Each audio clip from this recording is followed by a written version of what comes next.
It's the most slept on thing to get down, and I absolutely agree because this is what happens for the most part, and let me know if you guys have ever done this.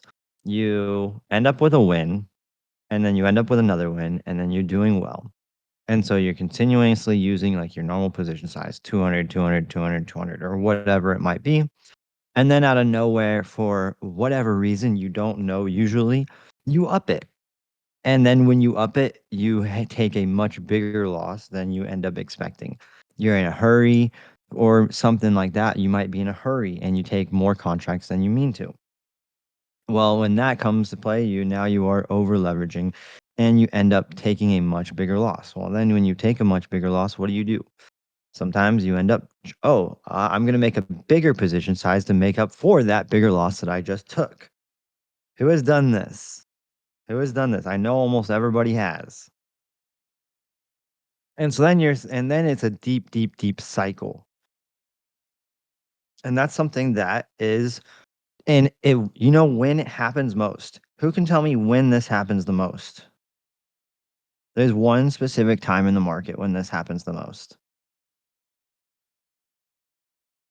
Who knows?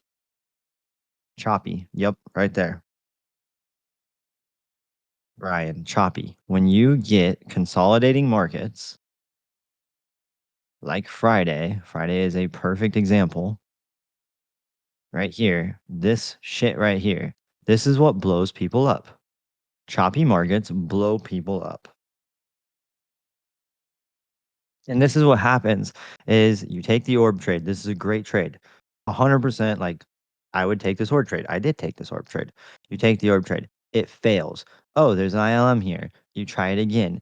It ends up failing. Oh, I'm going to try this. It fails. And then you're just going back and forth in this range of bullshit.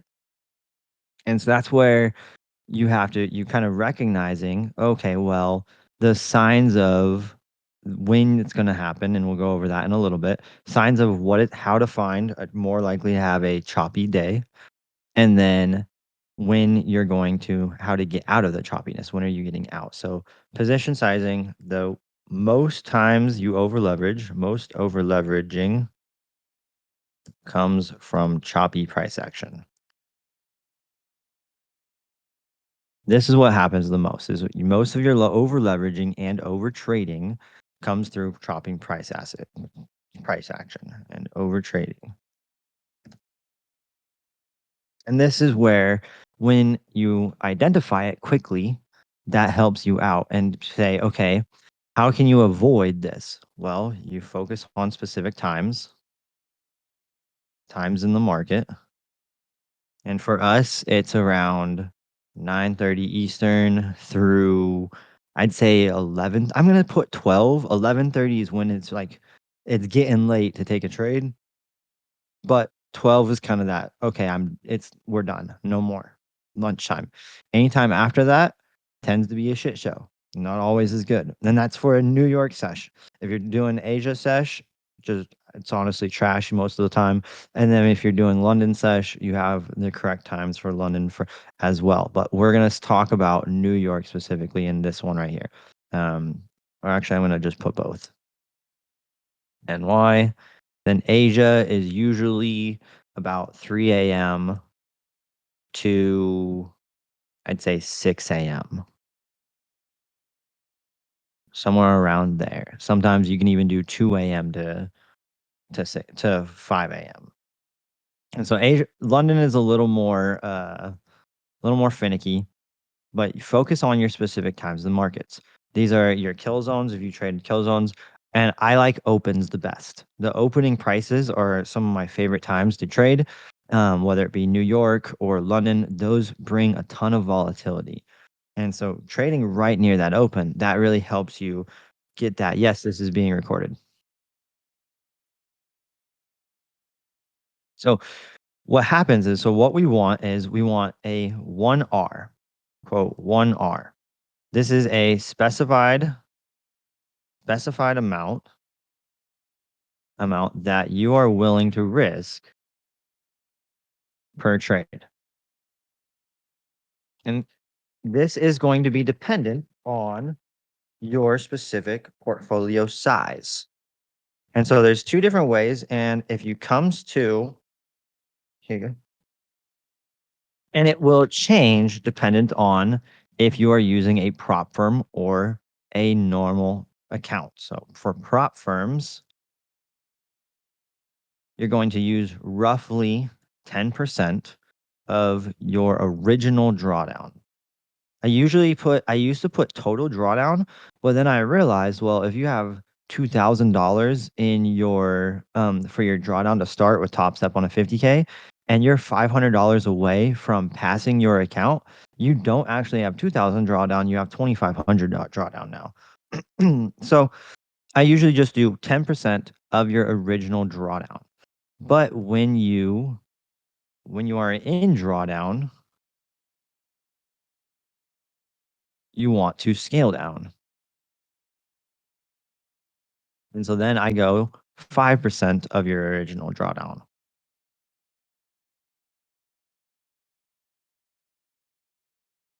And that is roughly $200.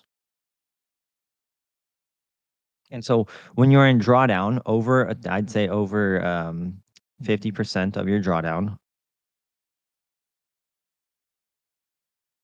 and that could be kind of relative to what you want. But I'd say relative over 50% of your max loss, you want to scale down. So when you are over 50% of your max loss, you want to scale down to about $500, 5% of your original drawdown. With a 200K account, that would be when you lose $1,000, you are going to scale down and you are going to now use $100 as your risk. And this is kind of more conservative. Obviously, you can be more aggressive and just continue with the 10% of your original drawdown. That is perfectly fine too. So you have to understand what type of trader you are going to be. Are you going to be more aggressive or are you going to kind of stay with it and be a little more conservative and scale down? In my opinion, as you are in a drawdown and in a losing streak, you should scale down. A losing streak, you should scale down because to get back into your normal, in a losing streak being more than a normal amount of losses. As we have our trades and as we have our data, you will learn how much is a normal amount, a normal losing retracement in your account. Right now, it's for me, it's about 2 to 3 trades. A normal kind of like losing pattern is roughly 2, maybe 3 trades. 4 is kind of getting up there. If I'm getting to 5 and 6, which I don't think I've had 6 in the last 8 months. Let's look here. Yeah, 5 is my most consecutive losses. So 2 to 3 is very normal. So if I'm getting up to 4, 5, I'm starting to scale down. So figure out what your normal amount of losses is in a row. And that's super, super, super important that I don't know if a lot of people look at. Go through your trade journal and analyze it. What is your average number of losses in a row? Is it 4? Is it 3? Is it 2? Is it you take one loss, or is it more, or is it just one? You take a loss and you take a win, and then go through and figure out, well, what is your average amount of wins in a row? And that's absolutely going to help you because then you can anticipate, okay, well, I've taken 5 ones in a row. Maybe I'm just going to sit out of this next session. That's what Ty did on Friday, and it fucking paid out for him wonderful.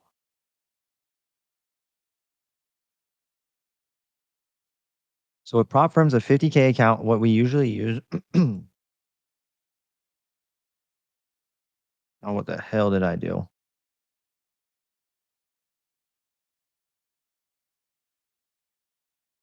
Is there a link to this journal? Yeah, here, let me send it to you real quick.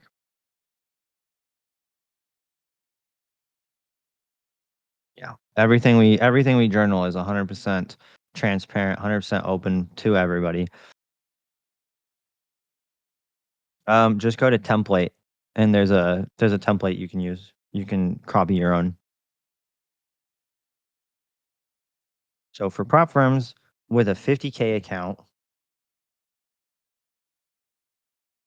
this is the most popular account to have because the risk to reward is pretty much the best. You're looking to get about $3,000 in profit usually, and then your and then your stop loss and your max loss limit is usually around 2000 to 2500 depending on your broker, depending on what prop firm you use. So if you're using Bullinox, if you're using Apex, it's 2500. If you're using Topstep, it's 2000.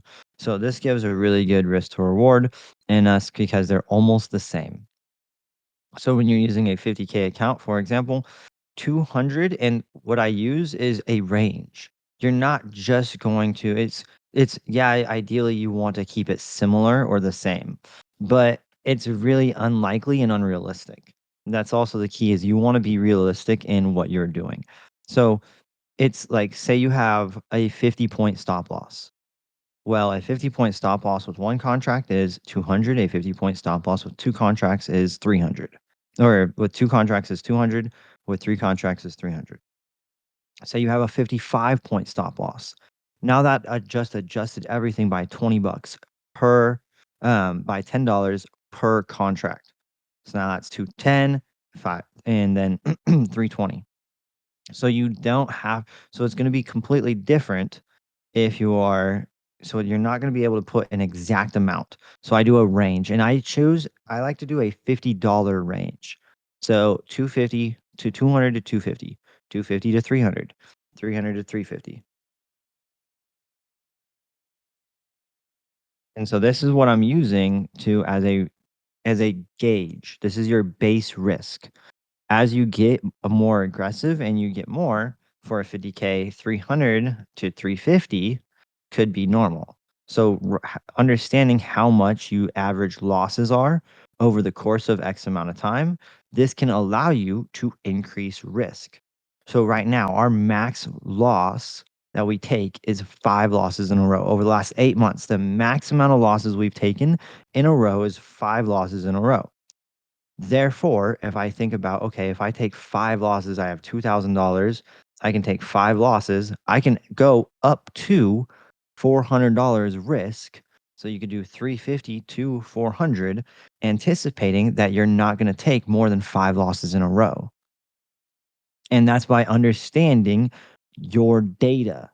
And this is, you hear me and Ty talk about this shit all the time. Know your data, collect your data. And so by understanding my data over the last 8 months, I know that the max amount of losses I take in a row are usually is 5.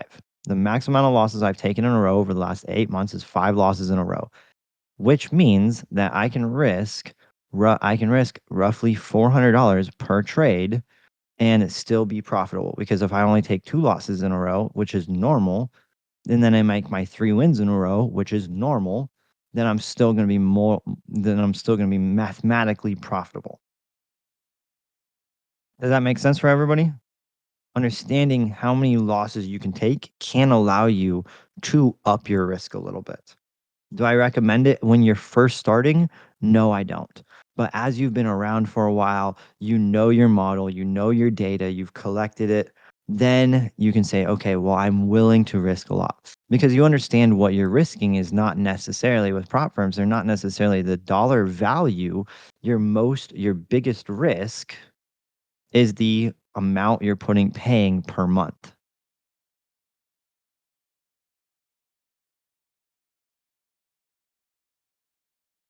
So if you're paying $50 a month for a 50K account, then that's your risk. Your real risk is $50 per month. Your risk for the account is this here. So if you're okay with risking $50 per month and blowing it, then you're willing to risk more. If you say, okay, well, I'm okay with blowing it, but I don't really want to, then you can do a normal risk and stay a little more conservative. And this isn't even really conservative. If you think of a personal account, if you risk 10% per trade in a personal account, a 2R on your account is going to get you 20% of the account. If we looked at investing into the S&P 500, we're looking to collect 13 to 15% a year. So with one trade getting 20% of the account value, that's kind of a lot. So with a personal account, you're going to risk a lot less percentage per trade. So this is going to be roughly 1 to 2% risk per trade, depending on how much you want. Did I miss anything? You missed a handful. You can go back in the recording. We're talking about position sizing. And so when you have a personal account, you're risking less percentage per trade because that's your actual dollar value. You're actually losing this money with every single trade.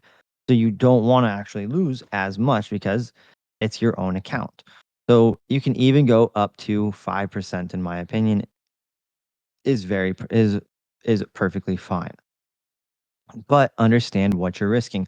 Smaller accounts, you're going to have a larger percentage.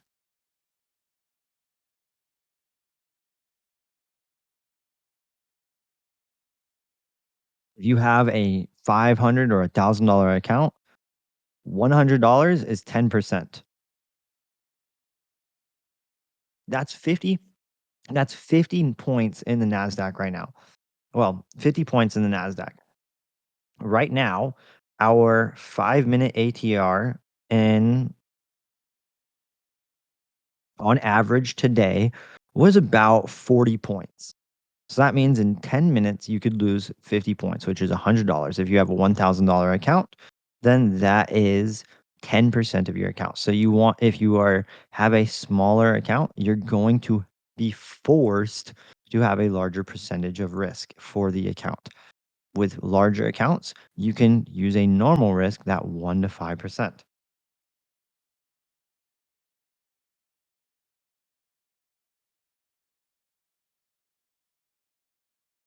Brian says, I am normally you risk 200 to 250. That's correct. I am now $1,000 in drawdown. So that's on a funded. Okay. Yes.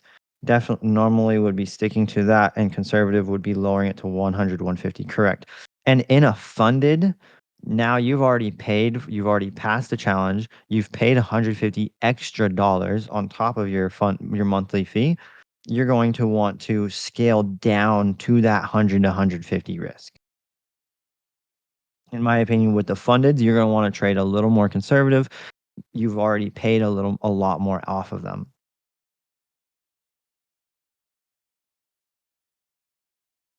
So yeah, definitely, I would scale down to the 100 to 150 on that. So with personal accounts, you're not looking for as large of ROI, smaller ROI than prop firms. I think it's a than, not then. It's going to be a smaller ROI than prop firms with your personal account. Because a personal account, as I said, you're risking 1 to 5%. So let's say you risk 1% or 2% to trade. 2% is kind of average that Ty teaches and Ty uses, and I really like that. So if you're risking 2% in the account and you take a 2R win, you just made 4% of the account. And so if you do that means 10R is 20% of the account. So 10R is 20% of the account versus if you're risking 10% with your prop firms, then your 10R is now 100% in the account. So, and the ROI for prop firms is massive. And this is why I use prop firms and why I recommend them. Prop firms have a absolute massive ROI if you do them correctly. So if you do them in a good way, let's say it takes you on average 2 months to pass a funded. That's taking with a $3,000 pass, you're looking at roughly 15R for $200 risk. So 2 months would be very normal. We could look to collect about 10R a month. So that would be a month and a half roughly, but giving yourself some losing days and some time, that would say 2 months would be good. So let's say you have a 50K account at that. And so that would say a 50K account over 2 months with activation fees. 2 months would be $100. Activation fee would be $250. Would be $150. So total $250 with activation fees. Now, let's say it takes 2 months to get your payout.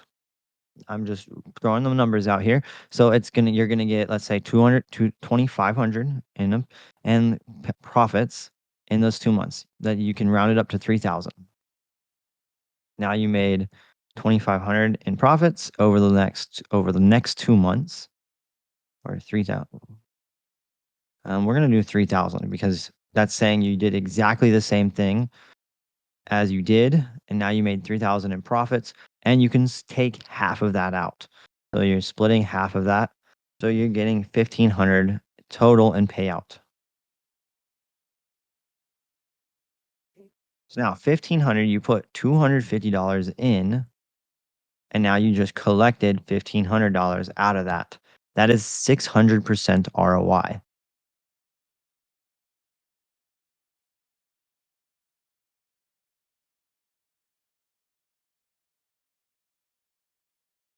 This is why the ROI for prop firms is absolutely insane. You get 600% ROI, $3,000 profit out of, or $1,500 profit, only putting in $250 in 2 months. That's 300% ROI on average a month. And that's just the first payout, exactly as Gogdell says.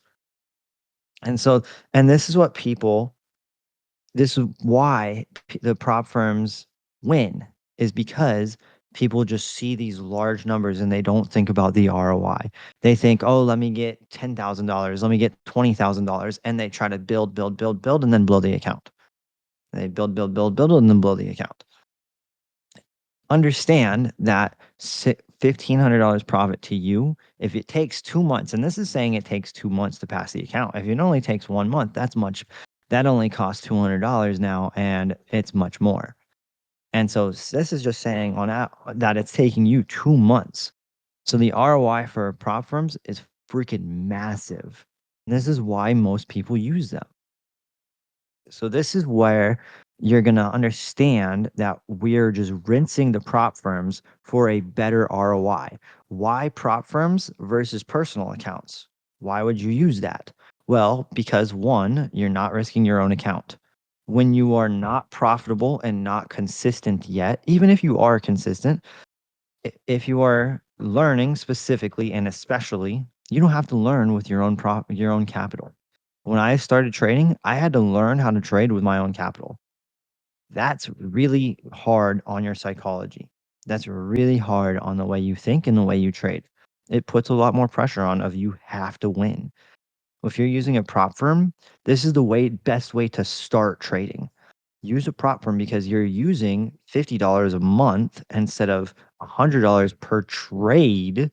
Let's say you take 20 trades a month, 30 trades a month. That's risking $3,000 a month instead of risking $50 a month in order to learn, build data, and get consistent. And now, as you get forward and as you move on more, yes, if you want, you can move into a personal account. Do you need to? Absolutely not. Absolutely not. Because the larger ROI is in prop firms.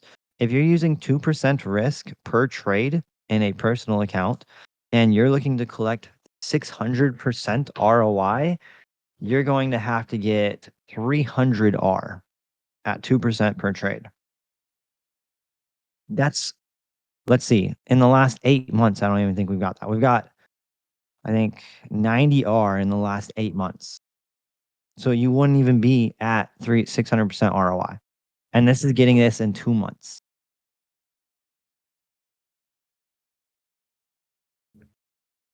So mathematically, it's better to trade a prop firm. It's mathematically in your favor to trade a prop firm.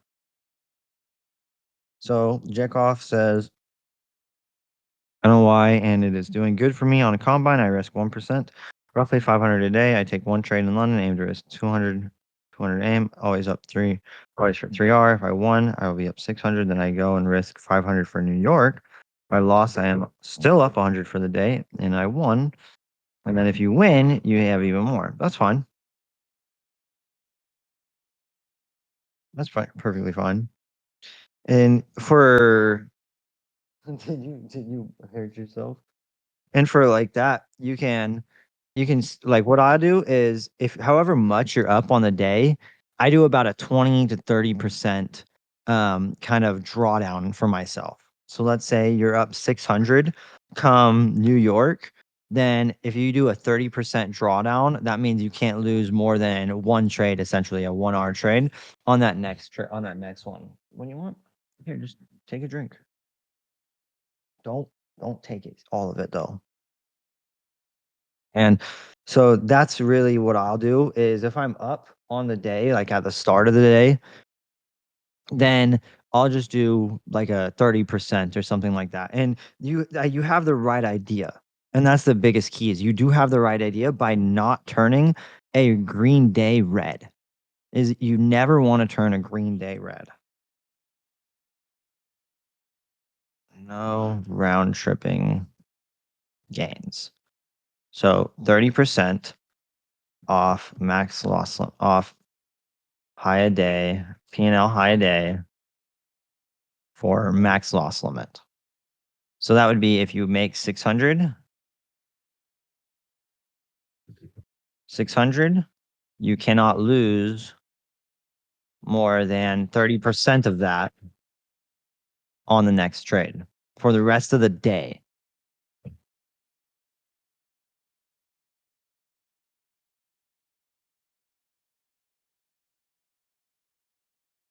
This right here, it helps you prevent your your over leveraging. It helps you prevent your over trading by having an actual a limit. Okay, 30% off my max off the maximum I've made for the day. If it gets under that, I'm done trading for the day. And this is something I learned from Andrew Aziz in a day trading book. I can't remember exactly which one. It was one of his 3 day trading books. He's got really good ones. And it helps you prevent that round tripping gains because what happens with how do you round trip gains? You overtrade. You see another trade and you think, oh, that's going to work out really, really well. You another trade and oh, that's going to work out really, really well. And another trade that's going to work out really, really well. Like say right here you got out of our trade this morning. We got out right around here. You see it sweeps, it inverts a fair value gap. Even right here, it inverts fair value gaps. Oh, I'm gonna long again. And I'm gonna long and think it's gonna recover for the day. Boom, you just got stopped out. Oh, another one. Another one shows up. Oh, I'm gonna try it again. Oh, you just got stopped out again. Well, now you're fucking going on tilt. You've taken multiple losses after taking one beautiful win and now you just lost most of your days. There should be 2 ways, 3 ways that you take a loss. Take a small loss, a break even. Well, 3 ways to close a trade. A small loss, 4 ways. Small loss, break even, win, big win. Your whole goal and idea is not to take a large loss. Your whole thought is I do not want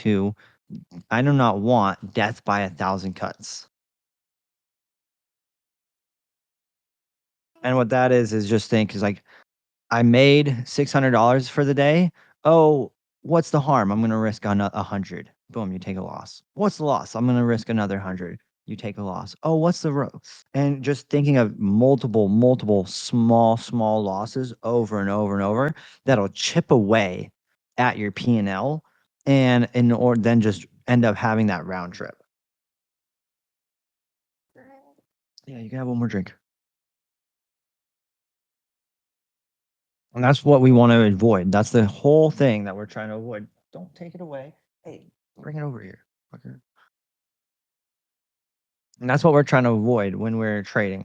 We are staying consistent to prevent the over trading, to prevent that death by 1,000 cuts. So if you win your first trade of the day and you want to take a second, you will always size down risk. Yes, absolutely. And this is something that I personally do that if you read The Best Loser Wins, and Tom Hugart talks about it and he says the complete opposite. And I fucking love Tom Hugart. I think his book is phenomenal. I think he's a great trader. But that's something that I don't agree with is that if you are on a winning streak you should actually scale down or stay a same risk and don't scale up.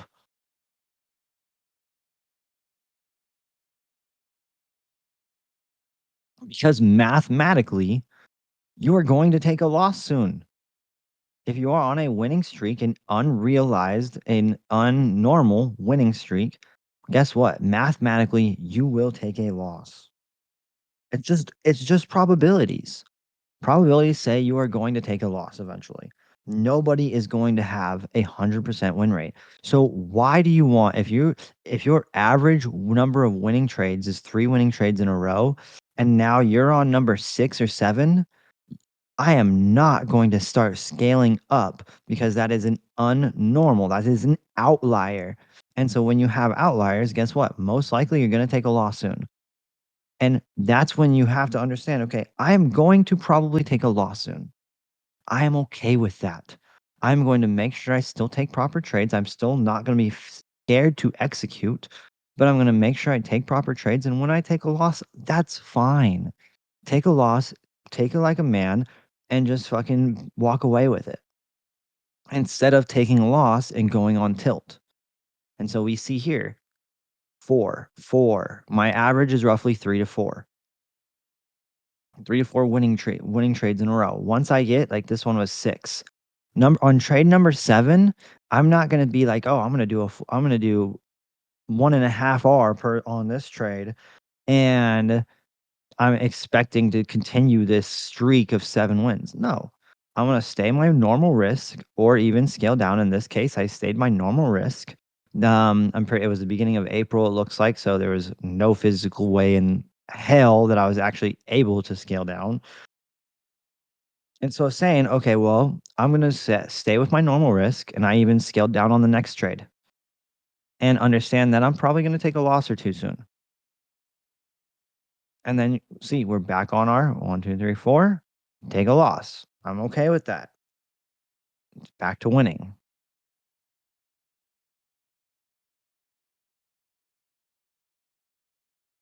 Janik says, would this work too when going on a daily winning streak, say 5 plus winning day streak or keep? Yeah, yeah, yeah. Actually, that's exactly what I was going over. Perfect.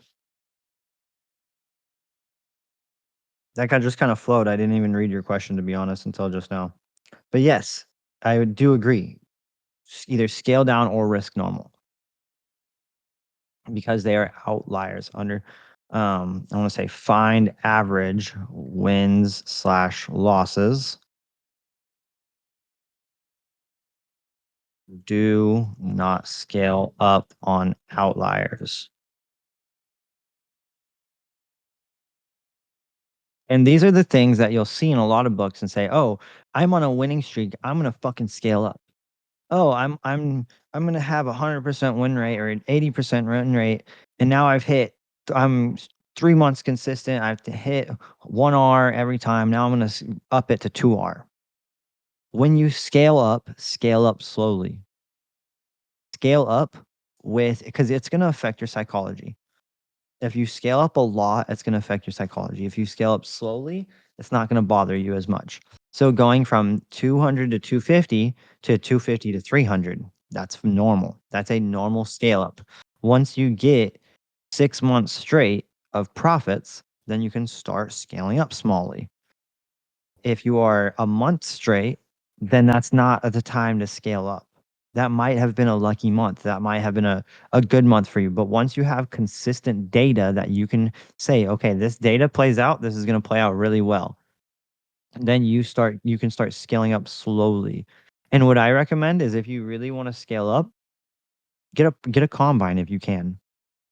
So if you want to start getting more contracts, start with a combine. Don't use it on your funded account that you're actually doing really well on because you don't actually want to blow that account usually. So if you want to scale up on a combine. Get a new combine and start using larger risk on a new combine. Thank you, C4. I'll talk to you later, man. And so scaling up on a combine is going to allow you to understand how the market moves and how many contracts to get just as fast. The hell? And so that way you can say, okay, well, I can get 5 contracts now. I can get 8 contracts now. And then practice it. Okay, well, am I still holding till TP or am I cutting trades quicker? Am I still allowing the market to do its thing or am I getting nervous at every little thing I see? Anytime it's in drawdown, I'm getting nervous now. Because that's what happens when people scale up too fast. Say you're used to getting 2 contracts and 3 contracts, then you say fuck it and you start getting 10 contracts. That's a big difference. Most of the time when you see that, what will happen is you'll get a move like this right here. This big, this is almost a 100-point move. This is about a 50-point move to the upside, 60-point, and then you get this retracement. And this retracement scares the fucking piss out of you. And you're just like, oh my God, oh my God, oh my God. When you scale up too much, retracements like this scare the living shit out of you. This type of consolidation scare you instead of allowing it and just being, okay, this is normal price action. Price isn't going to go straight up. It's going to come up, consolidate, come up, consolidate, come up, consolidate. That's normal price action. Same with on the downside. It's going to go down, have a retracement up, go down, have a retracement up, go down, have a retracement up. That's very normal. So the retracements up, when you are too leveraged, when you are over leveraged, they tend to scare the living shit out of you.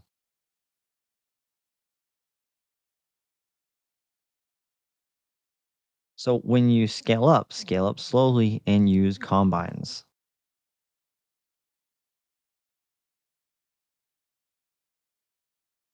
And that's the hardest thing because how many times do you guys, you're doing really well, you're doing really well, you're doing really well, and then you double your contract size.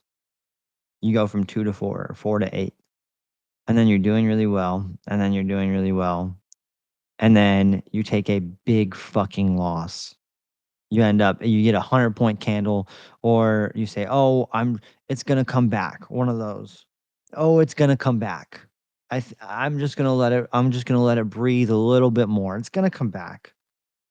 Something like that, or a huge candle, and then you just wipe away your gains. You just wipe it away. Everything you've made over the last 2 to 5 trades just wiped away in one. That's not what we want. That's what we want to avoid.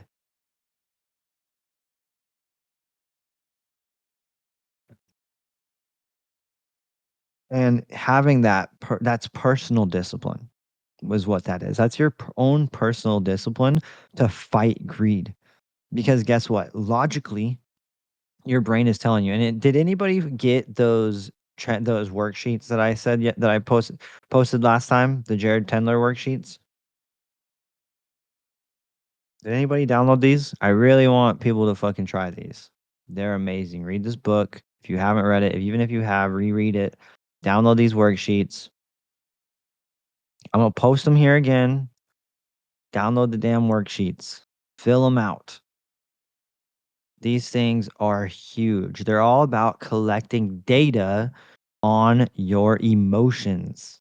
Instead, yes, we're collecting data with the way we trade, but collecting data in your emotions is super, super fucking important. And so what happens is your body and your mind, it gives you a logical thing. I've been doing really well. I should scale up. This is a normal logical thing that you are thinking. Okay. Well, with that, why should you not scale up? Well, this works. I failed because I'm now getting greedy. I shouldn't scale up because mathematically I may be in a winning streak, an outlier winning streak, and I might be ready for a small pullback. Do I want to scale up during a small pullback? No. Once you have your pullback and start getting back on a streak, that might be a time to start scaling up very slowly, as I said. And so your brain gives it logic to say, oh, yes, this is a good reason to do this. Oh, yes. And that's what happens when we start over trading, when we start giving revenge trading, is our brain creates logic to say, oh, this is a logical trade. I should take this trade.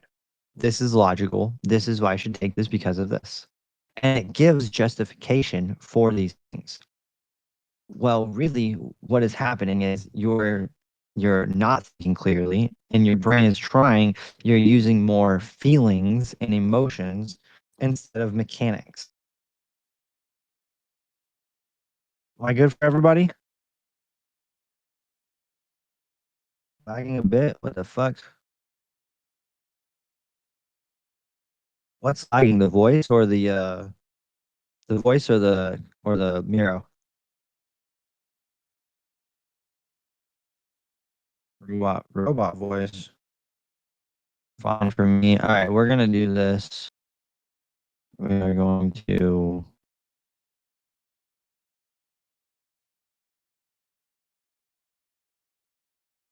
do it. Check, check. How's that work for everybody? It's good. Good, good.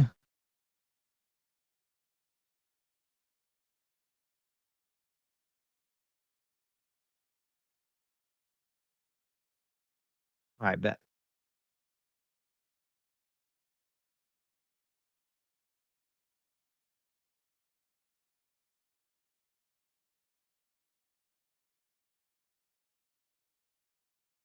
Any tips on when you're negative on the account? So we were going over that a little bit earlier. So when you are negative on account, then you're going to start scaling down. And so when you scale down, you're going to start doing kind of more of like like a 5% of the account. So let's say you're using a 50K account, you're risking $100 instead of your normal 200, things like that. So when you're in drawdown, I'm gonna put a whole nother thing for drawdown because it's got its own things for me as well. So when you're in drawdown, you scale down and you are low hanging fruit. You're compounding gains. This is the biggest thing when you're in drawdown. It doesn't matter. I don't care if if there's an A plus plus. Scale down and hit that low hanging fruit. Because what happens in drawdown, and this also depends.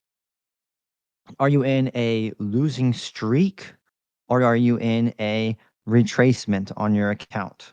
These are two completely different things. Like I said, if your normal streaks are losing 2 to 3 trades in a row, and that's very, very normal for you, but now you have lost 6 trades in a row, that is a losing streak. The first 3 trades that you've lost, that is a normal retracement. After that, you're starting to get into a streak. So understanding, so I'm even going to put this streak versus drawdown. Losing streak versus normal retracement. This is incredibly important. If you are in a losing streak, you're going to be very different than if you're in a normal retracement. If you're in a normal retracement and you're used to taking 2 to 3 losses in a row, then you're able to continue to do normal risk.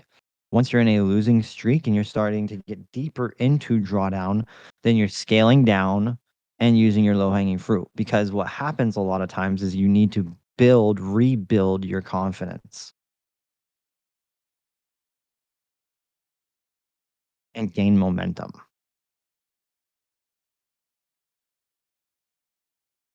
Because you want to, and again, it will also depend on if it's a combine versus a prop versus a funded account.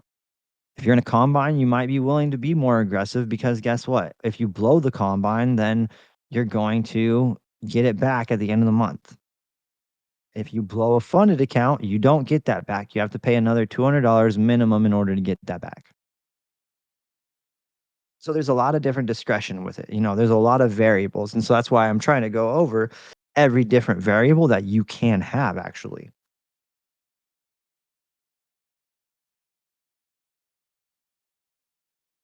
In my journal, I take notes of the signaled trades while following yours and ties. I noticed that my losses are always full, but my wins are always around 0.6, 0.8, many times due to contract size. Can't use enough contracts as you, so I don't, so I get out fully on the first trim.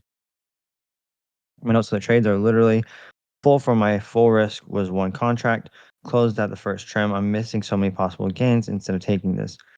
I would say do not risk more, but I would make sure that your first trim would be 2R. So you get a 1R win. I'd say that would be the biggest thing for me is to try to get your first trim to be 2R. Because then no matter what, you get a 1R win. And if you take a loss, you got a 1R loss. And I do understand that, especially with the larger stop losses right now. 100 points is very normal. If you can only get one contract, you're gonna have to be able to you have to manage it a lot differently.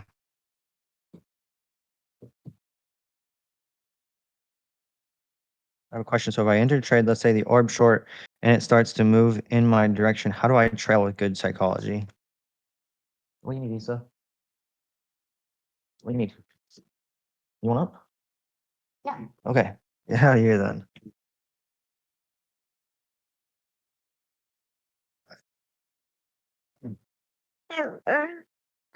Sorry, my daughter was trying to get up with us. So how do you trail with good psychology? So, um, I don't understand what you mean good psychology, but a good different way, some different ways you can trail are, I mean, there's a million different ways that you can trail. You can trail with moving averages, you can trail with price weighting, you can trail with order flow. All of these are very normal ways to trail your drawdown. And so holy shit, NASDAQ. And so when you're trailing, like let's say today, really good trailing was drawdown or order flow right here. As you're pushing down and taking out lows, Isabella, get out of here. You're creating fair value gaps. If this fair value gap, notice there's no fair value gap through here. If this fair value gap fails, then you're getting out. So there's your trailing drawdown. If this fair value gap inverts, then you're getting out of the trade. So that's watching order flow. What the fuck are you doing? You are stuck. And then here would have been a very similar thing. And this is actually honestly what I probably should have done is you have this. If this starts inverting, then you look to hold, then you look to close. It comes down, no inversion, comes back up, no inversion. But with this specific method, you're going to give back much more. So if you do get stopped out, you're going to be stopped out a lot further away from your P&L highs. Isabella, get out of there. Go. Get out of there. And so with this, like say right here, you're getting stopped out. If this would have failed, this fair value gap, you've gotten stopped out 85 points away from your P&L highs. With a Bullinox account or an Apex account, anything with trailing intraday trailing drawdown, this is not necessarily the way to go. This is probably the way I would not go. I would do the second way that I'm about to show you. So this is good for end of day drawdown to allow you to extend a trade further because you are going to be holding through larger retracements. 80 points, 100 points, very normal. Right here, this is a 97-point retracement that we held through today and managed to get another 100 points. So you are definitely having to hold through larger retracement if you're doing this method. The next method for trailing drawdown is you're using the candle after, the candle before the candle that takes out the lows. So this candle takes out the lows. So you're using, there it is. So you're using this high. You take out the lows again. Now you're using this high. You take out these lows right here. Now you're moving it down and you're consistently moving it down. Let me just get rid of this box. And you're consistently moving it down as you're taking out new lows. You take out this low right here. So you're moving it down. You take out the low again, you're moving it down. So as you take out this low, now you're moving down. This method right here is going to do the lowest amount of drawdown and pullback when you get stopped out. When you get stopped out, it's going to be very close to your P&L highs. This works very, very, very well in unrealized trailing drawdown accounts. You're going to stay near your P&L highs.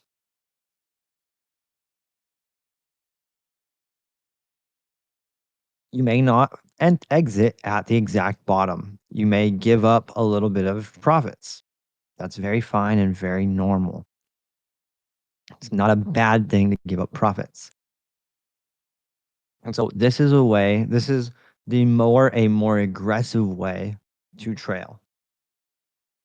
And so and then the third way is just a simple, very, very simple 10 MA moving average, 10 or 21 MA moving average.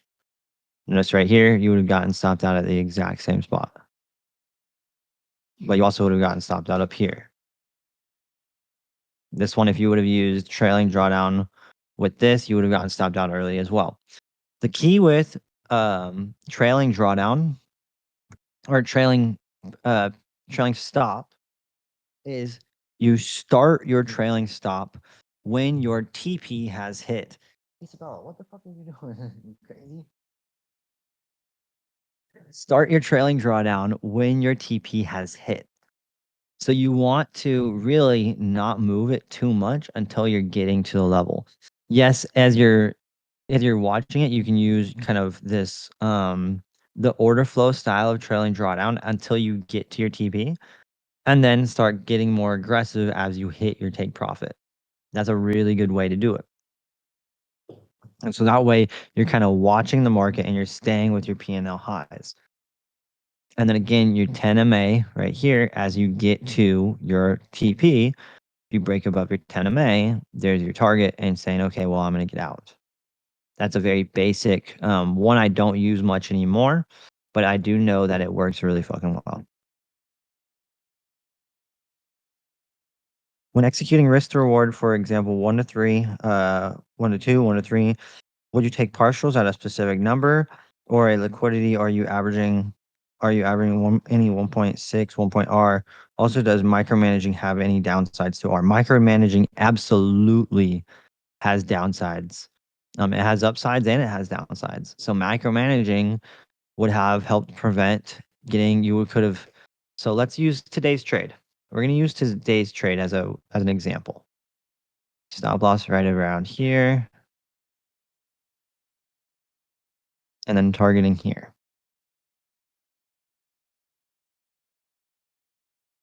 So today's trade, for example, if you would have you taking out lows and now you won't set stops to break even too early and micromanaging it, you got stopped out at break even right here and missed the whole trade.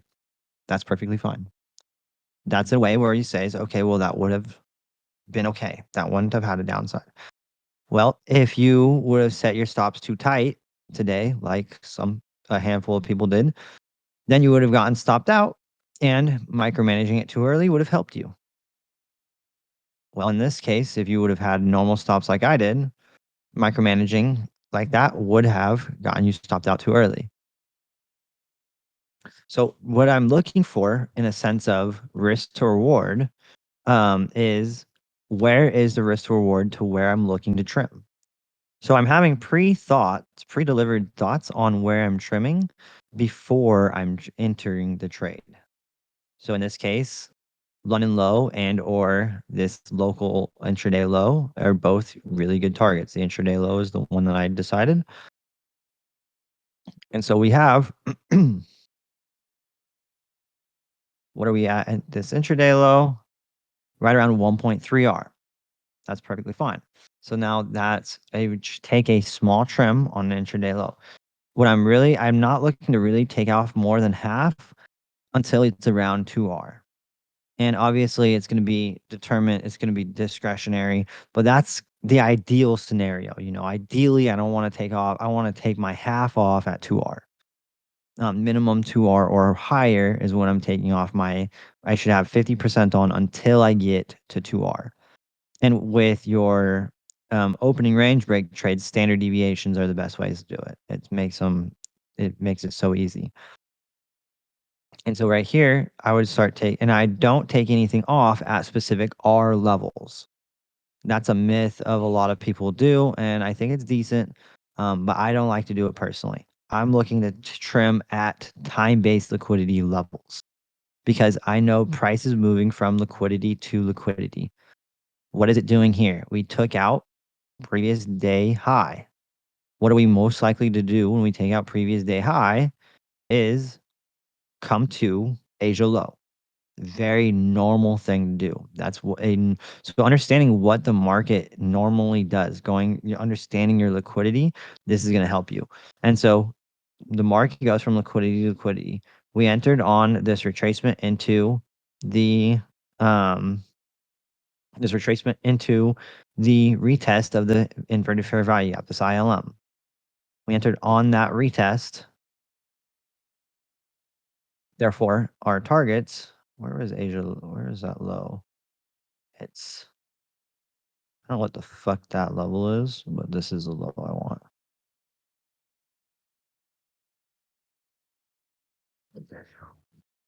And so just taking these low hanging liquidities. So like personally, today I took a little bit off here. It was like 1.6.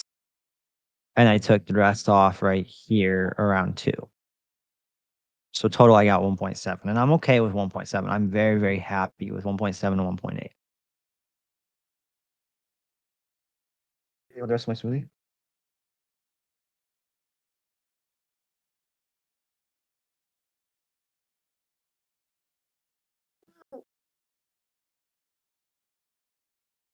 And so this is a really good example of micromanaging being helping you in one scenario if you have too tight of a stop, and then hurting you if you were to have a stop loss where. So the funny thing is this right here in the NQ, this specific high right here on the NQ is, let's move that a little bit, and you can see at the top left of my corner, 19539.00. On the MNQ, this high right here was 19539.5. This high right here was 19939.25. So the MNQ missed it by a quarter. It did not continue up. So if you were to be watching and using the MNQ like I was, you wouldn't have gotten stopped out of this trade. So do you never hold the whole entry to TP, assuming that the trade is 2R or greater? Not usually. And the reason for that is, and this is a personal reason, and everybody's different. Some people can say, oh, and you'll hear a lot of traders, I just strictly enter when I enter and I exit when I exit. I do no trimming or anything like that. That's perfectly fine. I'm pretty sure Casper is similar like that. And I've seen other people that are like that as well. And so trimming is something that I like to do personally to protect from greed. And because let's say you're getting down here and we've seen it before. It was one day when Ty got front ran and I did not get front ran and I got stopped out early and I stopped myself out and I closed the position and Ty got front ran and I ended up with a plus 1.8 and he ended up with a -1. And so I can't remember exactly what day it was, but there's a day where, and this is why I trim, is because to prevent the greed, to prevent getting front ran and ensuring that I'm keeping profits. Because what are we wanting at the end of the day is we want profits. We want to hold and save our profits as much as possible and protect ourselves from being greedy.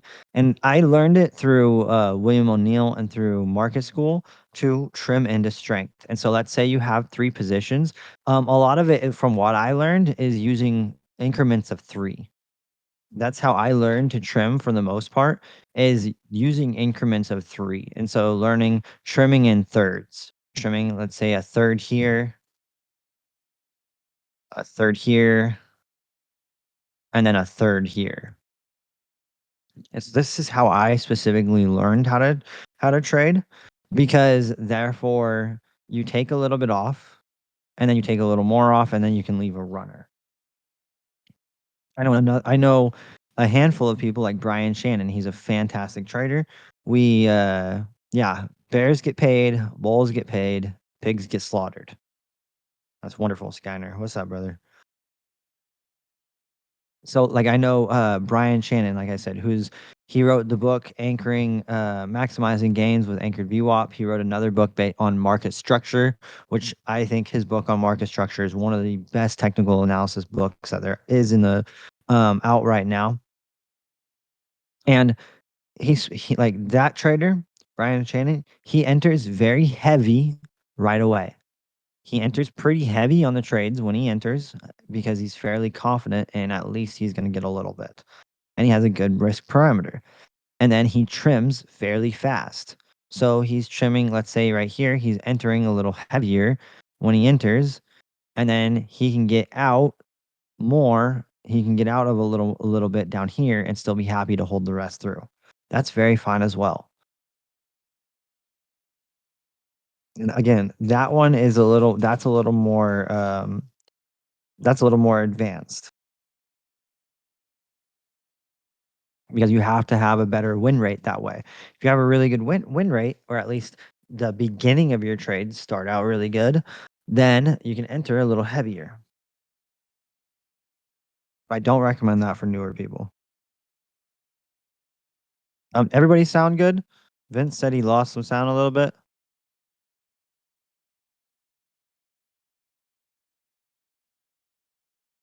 Sounds good. Still hear you. Wonderful.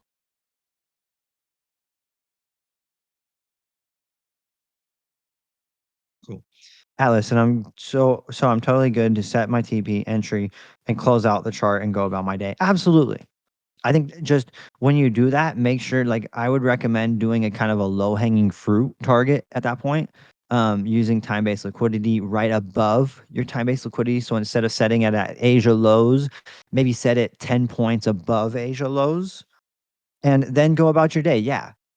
Set your stop loss instead of at the high, maybe 5 to 10 points at the highs. Something like that. That way it gives it a tiny bit of room to breathe. And if it gets wicked and you don't get wicked out on some bullshit. And then if you don't, and then you don't, it prevents you from getting front ran as well. So if you are doing that, I would give yourself a little room to prevent yourself from getting front ran, to prevent yourself from getting wicked out. And then, yeah, you can, that right there is a wonderful way to build confidence into your model. If you're newer with the model and you're trying to build confidence, you can literally, like you say, and set alerts. So right here, you have your stop loss. Okay, well, I'm going to set my stop loss. I'm going to enter my trade. I'm going to set my stop loss, and I'm going to set an alert near my stop loss, not at my stop loss, but near my stop loss. And then I'm going to set an alert near my take profit. So maybe at this kind of local low here. And so I'm going to set an alert there. And then once they hit, boom. Okay, I'm done.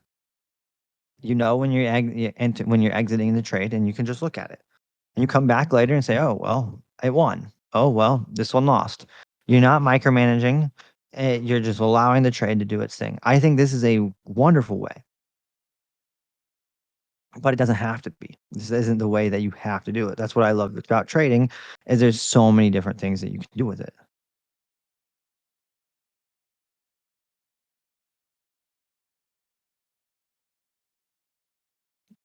Nick says it perfectly. I would rather wait 2 hours for a trade and take 1 hour a week, make 4K a month, and then pay 50K to do 4 years of uni, then to work 9 to 5 and make 2K minimum. That's what we're trying to stack up gains. We're trying to stack up bars, stack up gains to prevent ourselves from getting that 9 to 5. Exactly. Because let's say you're using 200R, and Nick talks about this a lot. You have your whole goal, in my opinion, is not to raise risk and get more R throughout the month. I don't think that's necessarily a good goal. 10R a month is perfectly fine. My goal is to not have a larger R for the month. Your goal is to have a larger risk per your R. Now your R instead of being 200 is 500. Your R for instead of 500 is now 1,000. Now that 10R a month has now become 5R. Now is instead of 4,000 has now become 10,000.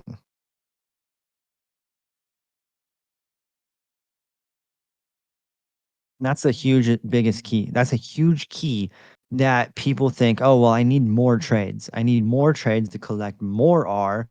No, it's actually the fucking opposite. Less trades or the same amount of trades, more risk per trade, get more comfortable with your model, trust it, and collect your 10R a month. Instead of having one account that's collecting $200, now you're having 5 accounts. Now your $200 is $1,000. Now your 4K a month for 10R is now 5 accounts, 20K a month for 10R without taking more trades. That's huge. And that psychologically will help you so fucking much. Because people think, oh, well, I need more trades to collect more R. No, you need to get consistent with the R that you are collecting, build your portfolio, build it up, raise the R slowly as you go, get more accounts, and then you can start rinsing shit. And every $100 is now 500. Every 500 is now 2,500. Every 1,000 is now 5,000. Say you get 20 accounts. Every $200 is now $4,000. More capital, less trades. Exactly.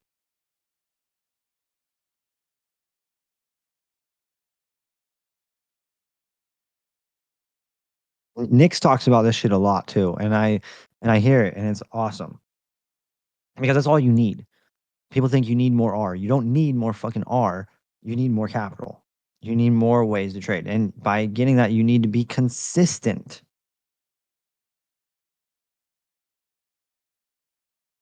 Apex allows 20 accounts at the same time. Apex, you can copy trade with 20 accounts at the same time. With NinjaTrader, you can copy trade as many accounts as you want. I know people that they have 20 Apex accounts, they have 3 My Funded Futures, they have 5 Topstep, and they have a personal account, all linked together in one copy trader. Nix, I have never, ever, ever heard anybody, any other Discord even talk about Bullinox. That's the crazy thing. I have never heard another Discord even talking about Bullinox.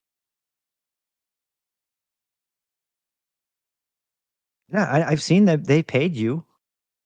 I see they paid you. They've paid people in here. So I'm not even talking smack about them, but it's like I've just literally never seen anybody else talk about them.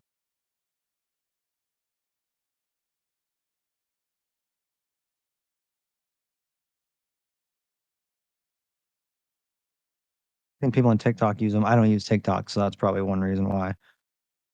What broker do you recommend for a live account? Tradeovate. Tradeovate's the best broker for a live account. And if you are, you can also like you can use any broker. There's Tradeovate is probably the best. It's a futures only broker. The lowest margins will be in a futures only broker. Tradeovate, Amp Futures. Those are your kind of two big ones right there. If you use a normal account, so if you have a stock account already with a lot of money in it, you can trade futures in your stock account as well. So if you have like a swing trading portfolio that you're using and that you just kind of have a stock account, you don't have to get a new account. You can use like say you have a TO Thinkorswim account with TD with it's not TD Ameritrade anymore. It's Schwab. Say you have a Schwab account and you have your trading options with us with it. You can use that account to still maybe not right now. You can use that account to trade futures. It costs a lot more, but you can do it. So like one Tradeovate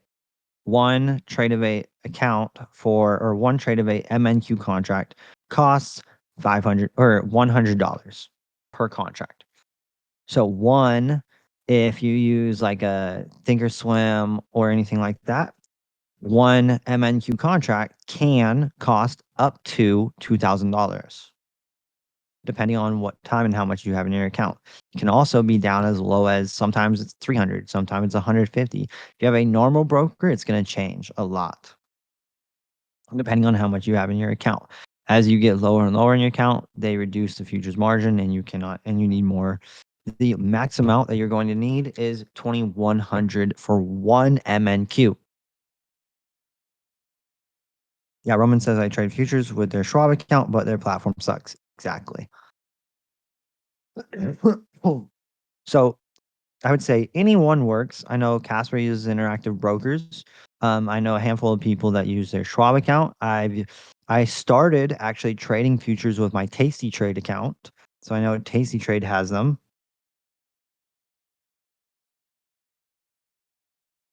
So there are normal brokers, but the best way to do it is futures brokers. We're going to use less margin. So you use $100 instead of $500, and or $2,000 would be max. So it's $100 intraday. You still cannot swing trade. Swing trading margin is going to be $2,000. Win Hunter Butterfly trades one of them. I don't really. They're too slow. That's why I moved to futures. Equities, the advanced options are too slow. So I moved to futures because they're much faster. They used to hit. They fucking for sure did. That was the funny thing. They were really inconsistent though. You'd hit for a week in a row and then not. Part of it is knowing, like butterflies specifically, is knowing when you're gonna have a range day.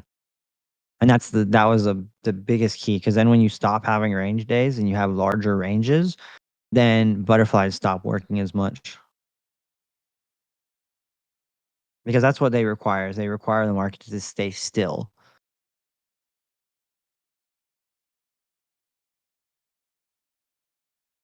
Nick says 15 accounts, $15 accounts for the next 2 days. No new accounts for the next 4 months. Oof. You should introduce me to your guy, Nick. Then we can just have me do it, and then fucking we'll have him for me. That way people can still get their $15 accounts if they're fiending.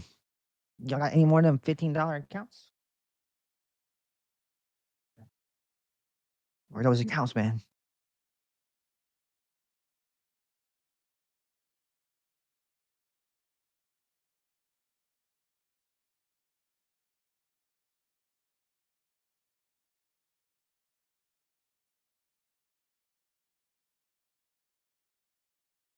Position sizing, like we were mentioning, this is important. So I'm going to recap kind of. Oh, my headset's about to die. Oh well. Recap kind of what we were going over too. Most times people over leverage and overtrade due to choppy price action. Choppy price action, a good way to tell if it's gonna be choppy price action, just go to a 1 minute 5 minute 5 minute chart and look at the 200 EMA. 1 minute 5 minute look at the 200 EMA. If it's sideways and price is not respecting it, like this right here. This was Friday, right here. Let me get rid of everything. This was Friday. This was market open right here. It was just completely disrespecting the 200 EMA. That's a one way you can tell that it's going to be choppy. You go on a 1 minute chart, it's probably going to be completely disrespecting the 200 EMA. Look at that. Absolutely disrespecting it. Up through, up through, up through. Once it starts holding, then it starts going. This is a really, really good way to tell before the market starts, hey, is this going to be a choppy day or is it going to be a more of a trendy day? So that's a really, really good way. Choppy price action tends to create over trading and over leveraging. Focusing on your specific times of the market. Kill zones, for those that trade kill zones. I know a handful of people do. Nix loves his kill zones. 6 a.m., 3 a.m. to 6 a.m. Eastern for London, 9:30 to 12 for New York. What is 1R? 1R is a specified amount that you are willing to risk that is based on your account size. For prop firms, we're going to do a different amount of 1R than we are with a personal account. For prop firms, it's going to be roughly 10% of your original drawdown if you want to be kind of, this is mild, I would say. And then you can get up to 300 to 350 for higher risk. And we explained it through here. If you understand your data and understand your aggression, how much you're really risking, you can risk more with the accounts. You can be more aggressive. Prop firms have a larger ROI, and you will get a much higher ROI than you will in a personal account. Your personal account ROI is roughly you're looking for 20% a month. In a ROI for a prop firm, you can get roughly, I mean, 100% would be low. The way we were talking about it today, if you can do the exact same $3,000 profit in 2 months and take $1,500 payout, then you're getting $600 ROI if it takes you 2 months to get that account. Personal accounts, you're going to risk less per trade, but you're going to you may have a bigger portfolio or whatever. You don't have as many rules for personal accounts. Our whole thought and process for making sure our risk management works is going to be no round tripping gains. You don't want, so in a huge key with that is if you have, let's say $600 for, you make $600 for the day, you use 30% of your P&L high a day for your max loss limit for the day. So if you make $600, you cannot lose more than 30% of that, which is $180. And then you are done for the day. Overtrading causes that death by 1,000 cuts. Let me just take one more. Let me just take one more trade. Let me just take one more trade. And then you're taking $50 loss, $100 loss, $50 loss, $100 loss over and over and over and over and over. We don't want that. We want to stay disciplined to ensure that we are trading proper setups at the proper time, reducing those impulse trades.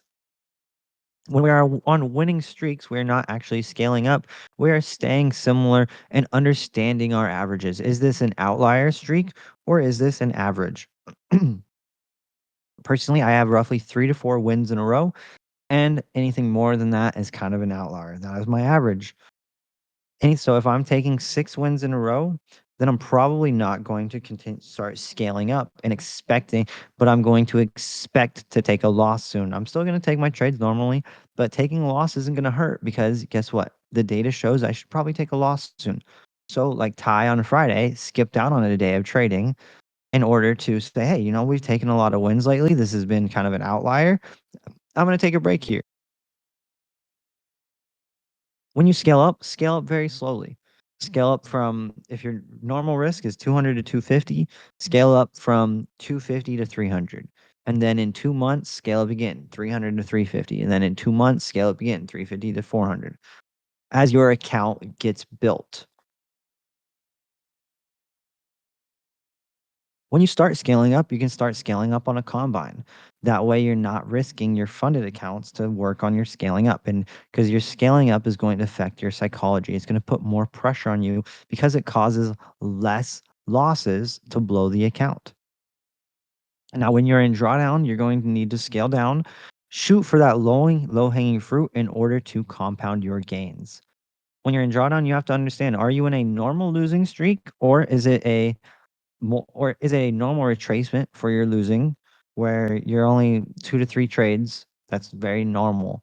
Anything over that, if that's what your data shows, for me, it's 2 to 3 trades. So going from 4 to 5 trade losing streak, now I'm in a losing streak versus just a normal loss retracement.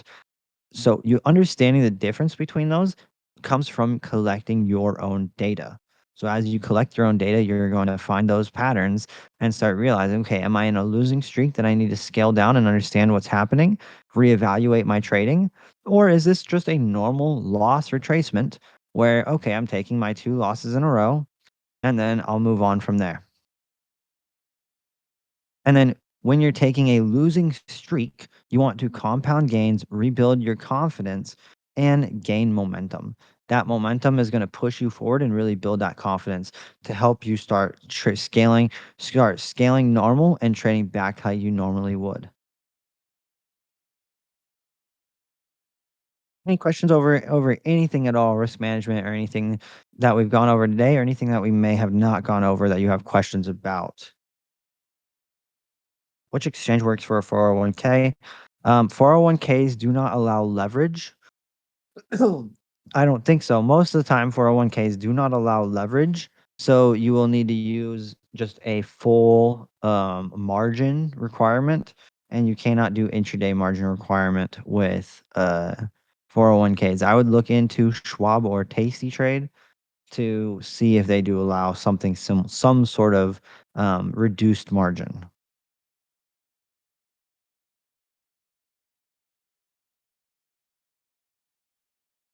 Let me see if I missed any questions here.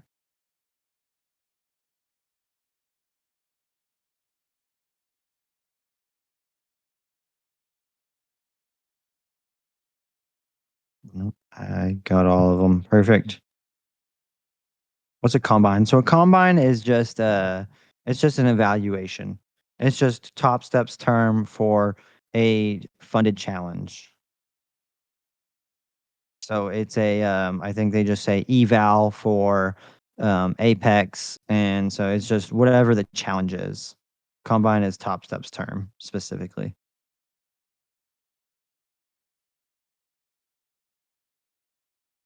You know any other good methods to deal with trailing drawdown? We went over a handful of different methods for trailing drawdown. I'll go over a couple of them. The biggest key for trailing drawdown is just making sure that you're focusing on high quality trades. Focus on high quality trades, take low hanging fruit, and look to kind of scale down risk. Those are the biggest keys when it comes to trailing drawdown. Focus on liquidity, taking liquidity and then looking to enter a trade, taking liquidity and then look to enter a trade. Make sure you have full time frame alignment. So when you're in a drawdown, you're not looking to take B minus, as Nix would put it, or 3-star setups. You're looking more to take 4 to 5 star setups. You're looking for B or A setups.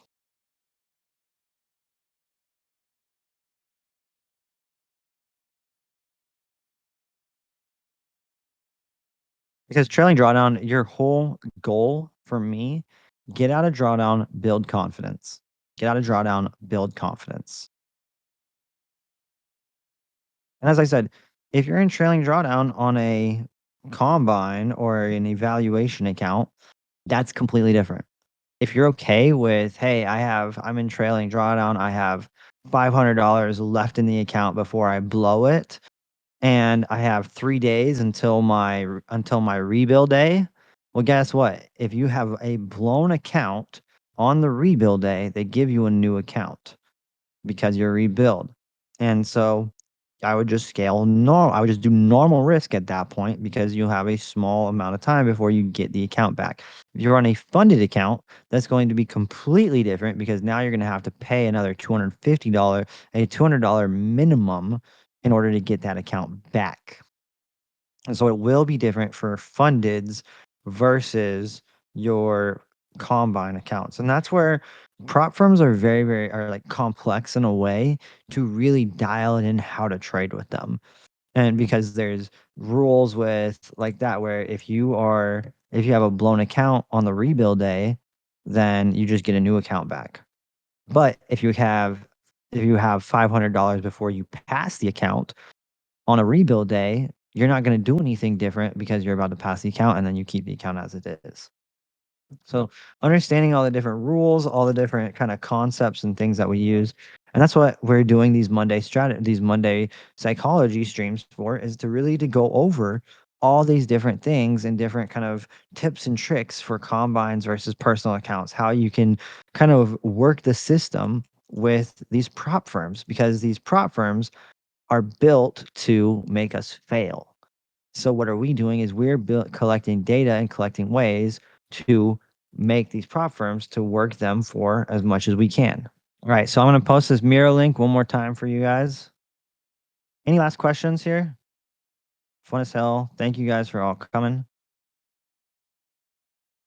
Here's that mirror link one more time. Bonus hell, I appreciate you guys all. We will be streaming again tomorrow for our live streaming. For free live streaming for anybody will be tomorrow. And then we'll be back at it the rest of the week. Tomorrow, the next day, Wednesday, the last day of the month. All right, you guys, I appreciate you all. Thank you so much. I'll talk to you tomorrow.